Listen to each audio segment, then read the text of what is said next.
আল্লাহ পাক বললেন, আমি আল্লাহ মানুষকে অত্যন্ত সম্মানিত করে বানাইছি, অত্যন্ত সুন্দর করে বানাইছি।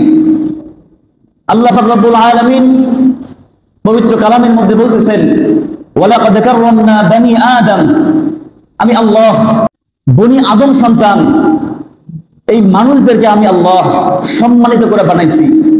আমি আল্লাহ তাদেরকে রিজিক দিচ্ছি, আমি আল্লাহ তাদেরকে সব মাখলুকাতের চাইতে তাদেরকে আমি আল্লাহ সর্বোচ্চ রেখেছি, তাদের মান মর্যাদা অনেক উঁচুতে রেখেছি। মুফাসসিরিন ইকরাম বলেন, আল্লাহ পাক শুধু আমাদেরকে সৃষ্টির শ্রেষ্ঠগুণ হিসাবে আখ্যায়িত করেন নাই, বরং উনি আমাদেরকে নিয়ে গর্ব করেছেন। আল্লাহ পাক রব্বুল আলামিন মানুষের ব্যাপারে অনেক বেশি প্রশংসা করেছেন। এই জন্যই তো আমাদের চাল চলন, আচার ব্যবহার, পোশাক পরিচ্ছদ, আমাদের সব কিছু অন্য অন্য প্রাণীদের থেকে আলাদা। আমাদের পোশাক পরিচ্ছদে বোঝা যায় আমরা কতটা ভদ্র সভ্য। আল্লাহ পাক আমাদের এত সুন্দর করে বানিয়েছেন, দুনিয়াতে মানুষ ব্যতীত অন্য কোনো প্রাণী এত সুন্দর করে আল্লাহ সৃষ্টি করেন নাই। লাকাদ খালাকনাল ইনসানা ফি আহসানি তাকওয়িম, আমি আল্লাহ সর্বশ্রেষ্ঠ সুন্দর দিয়ে আমি আল্লাহ মানুষকে বানাইছি। যে আল্লাহ নিজে বলতেছেন, আমাদের মালিক যিনি আমাদের তৈরি করেছেন, উনি বলতেছেন, ওয়ালাকাদ কাররামনা বানি আদম, আমি আল্লাহ বনি আদম সন্তানদের সুন্দর করে সম্মানিত করে বানাইছি। কি করে বানাইছে? সম্মানিত করে বানাইছে। আর এই সম্মানিত মানুষ দুনিয়ায় আইসা সবচাইতে নিকৃষ্টতম কাজ করছে। আল্লাহ এক জায়গায় বলছে, আমি মানুষকে সম্মানিত করে বানাইছি, মানুষ হচ্ছে সর্বশ্রেষ্ঠ জাতি। আল্লাহ পাক রব্বুল আলামিন ঠিক অন্য আয়াতের মধ্যে বলতেছেন, উলাইকা কাল আনআম বাল হুম আদল, বরং এই মানুষেরাই সর্বশ্রেষ্ঠ এবং এই মানুষেরাই সর্বনিকৃষ্ট। পশু নয়, বরং পশুর চাইতে, চার পাওয়ালা জানোয়ারের চাইতেও নিকৃষ্ট হচ্ছে মানুষ। তাহলে এক আয়াতে আল্লাহ পাক বলতেছেন মানুষ হচ্ছে সর্বশ্রেষ্ঠ জাতি, অন্য আয়াতের মধ্যে বলতেছেন মানুষ হচ্ছে পশুর চাইতেও নিকৃষ্ট। তাহলে কারণ কি? কারণ আল্লাহ পাক রব্বুল আলামিন আমাদেরকে যে উদ্দেশ্য নিয়ে পাঠাইছে, আমরা সেই উদ্দেশ্যটা রাখতে পারি নাই। আমরা দুনিয়াতে এসে ফেতনা ফাসাদ, মারামারিতে লিপ্ত হয়ে গেছি, দুর্নীতিতে লিপ্ত হয়ে গেছি, অন্যের মাল আত্মসাৎ, অন্যের জায়গা জমিন সম্পত্তি আত্মসাৎ করতেছি। আমরা নিজেদেরকে নিয়ে ব্যস্ত হয়ে গেছি, যেগুলো কোরআন ও হাদিসের বর্ণনা বিপরীত হয়ে যাচ্ছে। জমিনের ফেতনা ফাসাদ তৈরি করতেছি, যা আমরা বর্তমান প্রেক্ষাপটে আমরা দেখতে পারি। সম্মানিত হাজিরিন, আল্লাহ পাক রব্বুল আলামিন বলছেন, এই মানুষরা দুনিয়ার বুকে এসে এরা জুলুম করতেছে, এরা জালেম, এরা জুলুম করতেছে, এরা জালেম। খবরদার, জুলুম করা যাবে না, জালেম হওয়া যাবে না। এখন জুলুম কি? জুলুম কাকে বলে? আর জুলম আরবি শব্দ, এর অর্থ হচ্ছে সীমা লঙ্ঘন করা। অর্থ কি? সীমা লঙ্ঘন করা। এবং এটাকে আরেকটু ব্যাখ্যা করলে বোঝা যায়, যে জিনিস যেখানে রাখার প্রয়োজন, যে জিনিস যেখানে থাকার প্রয়োজন, সেখানে না রেখে অন্য কোনো জায়গায়, অন্য জায়গায় রাখলে ওটাই জুলুম। হয়তো বড় জুলুম, নয়তো ছোট জুলুম। একজনকে একটা কথা বলা প্রয়োজন বা দুইটা কথা বলা প্রয়োজন, আপনি তাকে 10টা কথা বলে তাকে মনে কষ্ট দিচ্ছেন, এটাও জুলুম। আপনি গীবত করেছেন, এটাও জুলুম। আপনি জালেম, তাকে জুলুম করেছেন কথার মাধ্যমে। আপনি অন্যের মাল, অন্যের সম্পত্তি 1 ইঞ্চি সাবধান নাই নিয়ে গেছেন, এটাও জুলুম। অন্যকে হত্যা করেছেন, ওটাও জুলুম। মানুষ হত্যা করেছেন, ওটাও জুলুম। তো আল্লাহ পাক রব্বুল আলামিন এই ব্যাপারে কোরআন কারীমের মধ্যে অসংখ্য অগণিত জায়গায় বলতেছেন, যারা জালেম, জুলুম করতেছে, খবরদার তোমরা আমি আল্লাহকে ভুলে যাও না। আল্লাহ পাক রব্বুল আলামিন সূরা ইব্রাহিমের 42 নম্বর আয়াতের মধ্যে বলতেছেন, ওয়ালা তাহসাবান্নাল্লাহা গাফিলান আম্মা ইয়ামালু যালিমুন, তোমরা কি মনে করেছো আমি আল্লাহ জালেমকে দেখতেছি না? তোমরা কি মনে করছো একজনে জুলুম করতেছে, জায়গা জমি দখল করতেছে, এলাকার মধ্যে বিশাল দাপট দেখাইতেছে, এর উপরে কেউ কথাই বলতে পারে না? বা সরকারের মূল আসনে বসে বসে 16 বছর দেখা যায় জুলুম করতেছে, আল্লাহকে বলতেছে, আল্লাহ স্পষ্ট বলতেছে, তোমরা কি মনে করছো আল্লাহ গাফেল, আল্লাহ উদাসীন, আল্লাহ জানে না, আল্লাহ কি দেখে না যে তারা যে জুলুম করতেছে এটাকে আল্লাহ দেখে না? সূরা ইব্রাহিমের 42 নম্বর আয়াতে বলতেছে আল্লাহ অবশ্যই দেখেন। আল্লাহ পাক রব্বুল আলামিন ডাক দেয়া বলে, ও দুনিয়ার মানুষ, ওয়ালা তাহসাবান্নাল্লাহা গাফিলান, ও ও দুনিয়ার মানুষ, তোমরা মনে করিও না যে আল্লাহ পাক রব্বুল আলামিন তোমাদেরকে দেখেন না। যারা জুলুম করতেছে তাদেরকে দেখে না। খবরদার এমন চিন্তা করবে না। তাফসীর ইবনে কাসিরের মধ্যে বলা হয় আল্লাহ পাক রব্বুল আলামিন সূরাতুল ইব্রাহিমের 42 নম্বর আয়াতের মধ্যে বলতেছেন, এখানে এই আয়াতের অর্থ হচ্ছে আল্লাহ পাক রব্বুল আলামিন জালেমদেরকে দেখতেছেন এবং তাদেরকে অবকাশ দিচ্ছেন, সুযোগ দিচ্ছেন। জালেমদেরকে সুযোগ দিচ্ছেন, জালেমদেরকে অবকাশ দিচ্ছেন। আল্লাহ বলে আমি আল্লাহ ধরি না, আমি আল্লাহ ধরি না, ধরলে ছাড়ি না। ওয়া উমলি লাহুম ইন্না কাইদি মাতিন। আল্লাহ বলে বান্দা ওয়া উমলি লাহুম, আমি তাদেরকে সুযোগ দেই। ইন্না কাইদি মাতিন, আমি আল্লাহ তাদেরকে ধরি না, আমি আল্লাহর ধরা কঠিন ধরা। এই জালেমদেরকে আমি যেদিন ধরবো, আমি আল্লাহ তাদেরকে সুযোগ দেই। যেদিন ধরবো পালানোর কোনো জায়গা পাওয়া যাবে না, পালানোর পথ খুঁজে পাওয়া যাবে না। আল্লাহ যাদেরকে ধরবে, যারাই জুলুম করবে, যারাই অত্যাচার করবে। আপনি আপনার ঘরের মধ্যে জুলুম করা বন্ধ করেন। আপনি আপনার পরিজনের উপর জুলুম করা বন্ধ করেন। আপনি আপনার সমাজের মধ্যে, আপনি নেতা হইছেন, আপনি মাতবর হইছেন, আপনি আপনার সমাজের মধ্যে জুলুম করা বন্ধ করেন। আপনি চেয়ারম্যান হইছেন, মেম্বার হইছেন, আপনি আপনার সমাজের মধ্যে, এলাকার মধ্যে জুলুম করা বন্ধ করেন। আপনি এমপি হইছেন, মন্ত্রী হইছেন, আপনি আপনার পুরো জেলার মধ্যে সব জায়গায় আপনার যতটুকু নিয়ন্ত্রণ আছে প্রত্যেক জায়গায় আপনি জুলুম করা বন্ধ করেন। চাঁদাবাজি বন্ধ করেন, দুর্নীতি বন্ধ করেন। অথবা আপনার দলের লোক চাঁদাবাজি করতেছে, জুলুম করতেছে, নির্যাতন করতেছে, দুর্নীতি করতেছে, আপনি কিচ্ছু বলতেছেন না। আপনার হাতে ক্ষমতা আছে, আপনি আল্লাহ পাক রব্বুল আলামিনের কাছে সবচেয়ে বড় জালেম হিসাবে বিবেচিত হবেন। আল্লাহ বলতেছেন ওয়ালা তাহসাবান্নাল্লাহ গাফিলান আম্মা ইয়ামালুনাজ জালিমুন। তোমরা কি ভেবেছো আমি জালেমকে দেখছি না? তোমরা কি ভেবেছো আমি জালেমদেরকে ছাড় দিচ্ছি? আল্লাহ বলে না, আমি আল্লাহ ধরি না, ধরলে পালানোর রাস্তাও আমি সহজে দেখাই না। আমাদেরকে ইতিহাস থেকে শিক্ষা নিতে হবে। যারা জালেম যুগে জুলুম করেছিল, সাহাবায়ে কেরামের আমলে কাফেররা যখন জুলুম করেছিল, সেখান থেকে আমাদের শিক্ষা নিতে হবে। বেশি না, বাংলাদেশের অতীত থেকেও আমাদের শিক্ষা নিতে হবে। যদি আমরা সেখান থেকে শিক্ষা না দেই, তাহলে আল্লাহ পাক রব্বুল আলামিন অবশ্যই আমাদেরকে ধরাশায়ী করবেন। সাল্লাল্লাহু আলাইহি ওয়াসাল্লাম বলেছেন, হে ঈমানদারেরা, ইত্তাকুজ জুলমু, তোমরা জুলুমকে ভয় করো, তোমরা জুলুমকে ভয় করো। ফাইন্নাজ জুলমু, কেননা জুলুমটা হচ্ছে আজ-জুলমু যুলুমাতুন ইয়াউমাল কিয়ামাহ, কিয়ামতের দিন এই জুলুমটা ভয়ঙ্কর, বিভীষিকা, অন্ধকারাচ্ছন্ন হয়ে যাবে। এই জন্য ও আমার সাহাবায়ে কেরাম, ও মানুষেরা, তোমরা জুলুমকে ভয় করো। তোমরা কখনো কাউকে জুলুম করো না। বাবা হয়ে সন্তানের উপর জুলুম করিও না।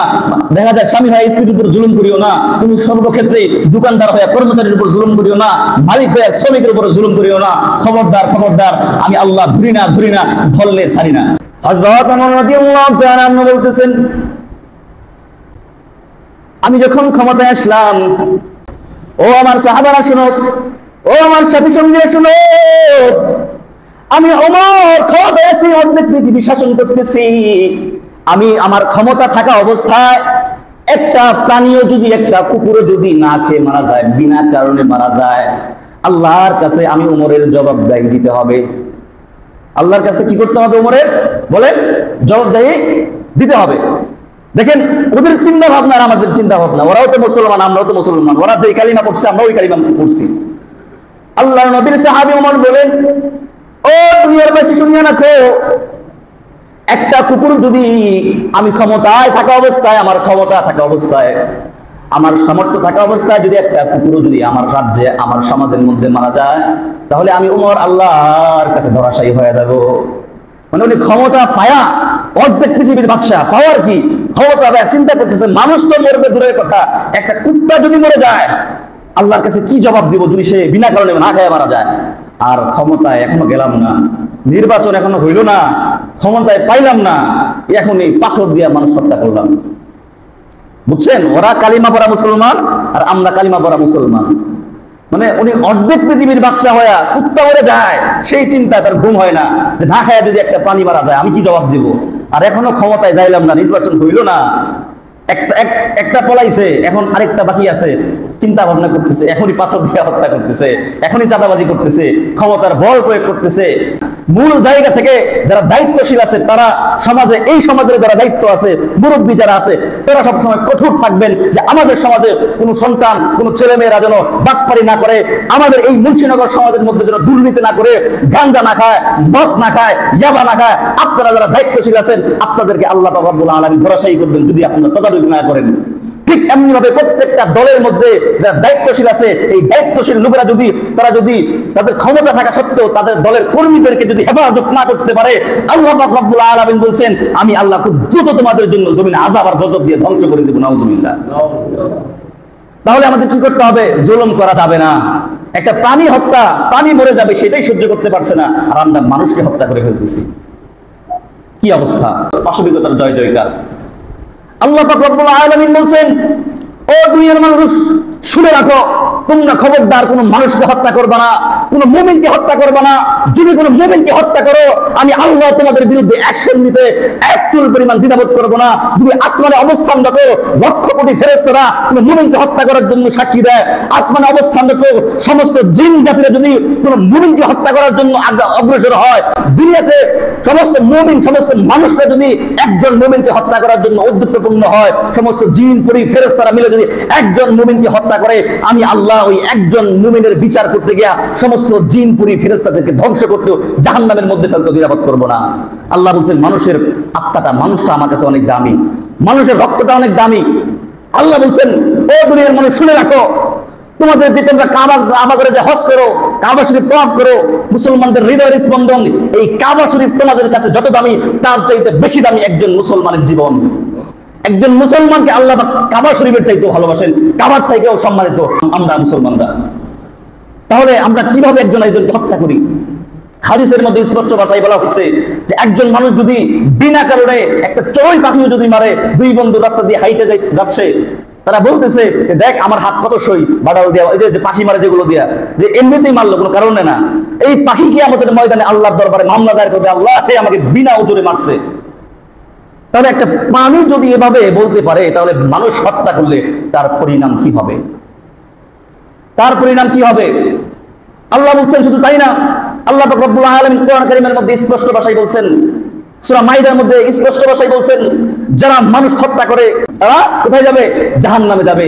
আল্লাহ এতটুকু বলে ক্ষান্ত হয় নাই। এতটুকু বলে ক্ষান্ত হইলে বুঝতাম ঠিক আছিল, এতটুকু বলে ক্ষান্ত হয় নাই। আল্লাহ রাগান্বিত হয়ে বলতেছে শুধু জাহান্নামী না, বরং তারা জাহান্নামে চিরস্থায়ী, চিরকাল থাকবে। আপনি যদি একজন মানুষকে খুন করেন, হত্যা করেন, আপনি চিরস্থায়ী জাহান্নামে থাকবেন। প্রথম বলছে যে তারা জাহান্নামে থাকবে, পরে বলতেছে তারা চিরস্থায়ী জাহান্নামে থাকবে।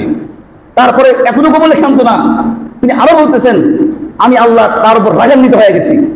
এতটুকু বলে ক্ষান্ত না, কারণ মুমিনের রক্ত আল্লাহর কাছে অনেক দাম। তিনি এতটুকু বলে ক্ষান্ত না, তিনি আরো বললেন যে আমি আল্লাহ তার উপর রাগান্বিত হয়ে গেছি এবং আমি আল্লাহর অভিশাপ তার উপর। শুধু এতটুকুই বলে ক্ষান্ত না, আল্লাহ আবারও বলতেছেন যারা মানুষ হত্যা করে আমি তাদের জন্য ভয়ঙ্কর কঠিন শাস্তি দিয়েছি। এই জন্য আমাদের অতীত থেকে শিক্ষা নিতে হবে, আমাদের অতীতের ইতিহাস থেকে শিক্ষা নিতে হবে, জানতে হবে হকের কথাগুলো ওলামায়ে কেরাম বলবেন। আল্লাহর নবী যদি এই মিম্বরে থাকতেন, কোনটা সত্য, কোনটা মিথ্যা, কোনটা হক, কোনটা বেহক, সব এই মিম্বর থেকে বলতেন। সাহাবায়ে কেরাম তাই বলতেন। হয়তো আপনি ভাবতে পারেন যে হুজুর এসব বলার কে? হুজুররাই এসব বলবে, কারণ ইংরেজ খাতাও আন্দোলন হয়েছিল, ব্রিটিশ বিরোধী আন্দোলন হয়েছিল। সর্বপ্রথম দিল্লির মসজিদে ওই আলেম সাহেব যখন ফতোয়া দিছে, আজকে থেকে ভারত, এই ইন্ডিয়া বা এই ভারত দারুল হরব হয়ে গেছে, যুদ্ধ কবলিত হয়ে গেছে, মুসলমানদের জন্য যুদ্ধ করা ফরজ হয়ে গেছে। ওই হুজুরের এক ফতোয়ার কারণে সমগ্র বিশ্বে, সমগ্র ভারতবর্ষের মধ্যে যুদ্ধ শুরু হয়ে গেছিল। এই মসজিদের মিম্বার থেকেই হক ও হক্কানিয়তের কথা বলবে, হকের কথাগুলো বলবে। মানুষকে বুঝানো দায়িত্ব আমাদের, আমরা মানুষকে বুঝাবো। আপনি মানলে মানবেন, না মানলে মানবেন, কষ্ট নেবেন না। এই জন্য বলতেছি আল্লাহ পাক রব্বুল আলামিন বলছে খবরদার তোমরা জুলুম করিও না। আমি আল্লাহ সব দেখি, আমি তোমাদেরকে সুযোগ দেই, কিন্তু কিচ্ছু বলি না। আমি আল্লাহ যবে ধরবো, ইন্না কাইদি মাতিন, আমার ধরা বড় কঠিন ধরা। আল্লাহ পাক রব্বুল আলামিন বলছে ও মানুষ, তোমাদেরকে আমি সম্মানিত করে বানাইছি। ওয়ালাকাদ কাররামনা বানি আদম, ও মানুষ তোমাদেরকে সম্মানিত করে বানাইছি। তোমরা তোমাদের সম্মানটাকে হেফাজত করো, তোমাদের ইজ্জতটাকে হেফাজত করো। কাবা ঘরের চাইতে মানুষের দাম বেশি, মুসলমান সমস্ত মানুষের চাইতে, হিন্দু বৌদ্ধ খ্রিস্টানের চাইতে একজন মুসলমানের দাম বেশি। আল্লাহ বলছে যদি পৃথিবীটা ধ্বংস হয়ে যায়, আমি আল্লাহর কোনো কিছু আশা যায় না, কিন্তু একজন মুসলমানকে যদি হত্যা করা হয়, আমি আল্লাহর কাছে এটা অনেক কিছু, অনেক দাম। মানে পৃথিবী ধ্বংস হয়ে গেলে আল্লাহর কোনো ভ্রুক্ষেপ নাই, যে একজন মুসলমানকে হত্যা করা হইলে আল্লাহর অবস্থা, আল্লাহ উনি অনেক আগান্বিত হয়ে যায়, তিনি অত্যন্ত গুরুতর ভাবে বিষয়টা নিয়ে চিন্তা করেন। তাহলে আমাদের অতীত থেকে শিক্ষা নিতে হবে, যে অতীতে যারা জালেম ছিল, যারা মুসলমানদের পছন্দ করেছে, অতীত থেকে আমাদের শিক্ষা নিয়ে আমাদের সমাজটাকে করতে হবে। বর্তমান যারা এরকম চাঁদাবাজি করতেছে, টেন্ডারবাজি করতেছে, দুর্নীতি করতেছে, চাঁদা নেওয়া তো সম্পূর্ণই জায়েজ নাই। যদি হেফাজতে ইসলাম নিজে এসে চাঁদাবাজি করে, সম্পূর্ণ জায়েজ নাই, সরাসরি জাহান্নামে যাবে। তাহলে আপনার দল যদি চাঁদাবাজি করে, আপনার যদি শক্তি থাকে, আপনি আপনার জায়গা থেকে নিষেধ করুন, এটাই হচ্ছে সঠিক প্রতিবাদ, এটাই হচ্ছে সঠিক প্রতিবাদ। আপনি আপনার দল করতে পারেন, কোনো অসুবিধা নাই। আপনি চাঁদাবাজি দুর্নীতি যদি ওই দলের সাথে হয়, আর আপনি যদি জেনে শুনে ওই দলের সাথে সম্পৃক্ত থাকেন, আপনি যদি প্রতিবাদ না করেন, এর জন্য কিয়ামতের ময়দানে আপনাকেও ধরাশায়ী হতে হবে। এই জন্য সম্প্রতি আমরা জানি যে বাংলাদেশে সোহাগকে যে হত্যা করা হয়েছে, যদিও তার দোষ আছে কি নাই সেটা পরের বিষয়, তাকে যে নির্মম ভাবে হত্যা করা হয়েছে, এটা একটা বর্বরচিত পাথর দিয়ে মারা হয়েছে, কোনোভাবে এটা সহ্য করার মতো না। এখন থেকে এই প্রতিবাদ প্রতিহত না করা যায়, তাহলে ভবিষ্যতে কিন্তু আরো ভয়ঙ্কর রূপ ধারণ করবে, ভয়ঙ্কর রূপ ধারণ করবে। এখন বর্তমান সরকারও আমাদের আলেম সমাজের উপর জুলুম করতেছে, আলেম সমাজের উপর এখনো জুলুম করতেছে, এরাও এখনো জালেম। এই যে গতকালকের আগের দিন 3 জন আলেমের বিরুদ্ধে জঙ্গি মামলা দিছে, অথচ তাদের হাতে দায় লাঠি, তারা কোনোদিন কিভাবে পিস্তল ধরতে সেটাও জানে না, তারা কোরআন হাদিসের কথা বলে, তাদেরকে জঙ্গি মামলা দিছে। অথচ গতকালকের আগের দিন গোপালগঞ্জে প্রকাশ্যে দিবালোকে মুসলমান, আপনারা সবাই দেখেছেন যে তারা রাইফেল নিয়ে, অস্ত্র নিয়ে বোম্বিং করে অবস্থা খুব খারাপ করে দিয়েছে। পত্রিকায় হেডলাইন দিয়েছে যে গ্রামবাসী এরকম একটা হত্যাযজ্ঞ চালাইছে, বা গ্রামবাসী এরকম প্রতিবাদ করছে, বা এক শ্রেণীর লোক এরকম করছে। ওই ছাত্রলীগ মাত্রলীগ নামও নেয় নাই। আর এখানে হেফাজতের বেলায় অথবা আলেমদের বেলায়, মানে যাদের হাতে স্পষ্ট রাইফেল দেখা গেছে, পত্রিকায় দেখলাম কালকে, তাদেরকে জঙ্গি বলা হয় না, জঙ্গি বলা হয় আলেমদেরকে। তাহলে এখনো আমরা জুলুম থেকে বের হতে পারি নাই, এখনো আমরা মাজলুমের শিকার। এই জন্য আমাদের মনের মধ্যে সংস্কার আগে করতে হবে, রাষ্ট্র সংস্কার নয় পরে করলাম, আগে নিজের ভিতরে সংস্কার করতে হবে। তো যেই কথাগুলো বললাম, কোরআন ও হাদিসের ভিত্তিতেই কথাগুলো বললাম, একটা কথা আয়াত ও হাদিসের বাইরে বললাম না। আল্লাহ পাক রব্বুল আলামিন আমাকে আপনাকে সবাইকে যেন কবুল আর মঞ্জুর করে, আমিন। ওয়া আখির দাওয়ানা আলহামদুলিল্লাহি রাব্বিল আলামিন।